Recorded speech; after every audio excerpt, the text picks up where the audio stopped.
High everyone, how are you? Welcome to my YouTube channel. আমরা মোবাইলে অনেক সময় ছোট ছোট ভিডিও তৈরি করে থাকি এবং এগুলো আমাদের যে ইউটিউব অ্যাপস আছে অ্যাপসের মাধ্যমে আপলোড করে থাকি।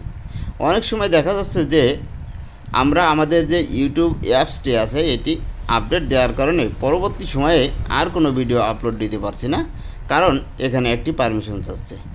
আজকের ভিডিওতে আমি আপনাদেরকে দেখিয়ে দেব যারা এ ধরনের সমস্যা ফেস হচ্ছেন কীভাবে এই ধরনের প্রবলেম সলভ করবেন। তাহলে চলুন প্রবলেমটি সলভ করা যাক। এর জন্য যে কাজটা করতে হবে, ফার্স্ট আপনার মোবাইলে আসবেন। মোবাইলের যে ডিসপ্লে আছে ডিসপ্লেতে আপনি সেটিং একটি আইকন দেখতে পাবেন। আমি তীর চিহ্ন দিয়ে দেখিয়ে দিচ্ছি।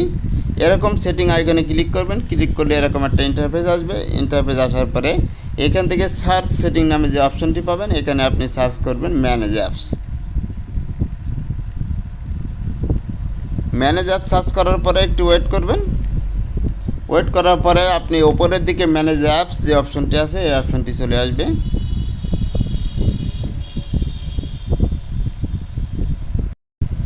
এখানে চলে আসার পরে ওপরের দিকে আপনি দেখতে পাবেন যে সার্চ অ্যামাং যে অপশনটি আছে এই অপশনে ক্লিক করবেন।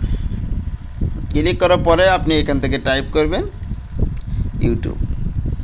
2-3টা ওয়ার্ড লেখার সঙ্গে সঙ্গে উপরের দিকে সার্চ করবে, সার্চ অপশনে চলে আসবে ইউটিউব অপশন। এখান থেকে আপনি দেখতে পাবেন যে অ্যাপস পারমিশন নামে একটি অপশন আছে, এই অপশনে ক্লিক করে দেবেন। এই অপশনে ক্লিক করার পরে ফাইল অ্যান্ড মিডিয়া যে অপশনটি আছে আপনার এখানে নট অ্যালাউ অপশনে আছে, আপনি এটি অ্যালাউ করে দেন। অ্যালাউ করে দিলে আপনার যে প্রবলেম ছিল এটি সলভ হয়ে যাবে। থ্যাংক ইউ অল, আল্লাহ হাফেজ।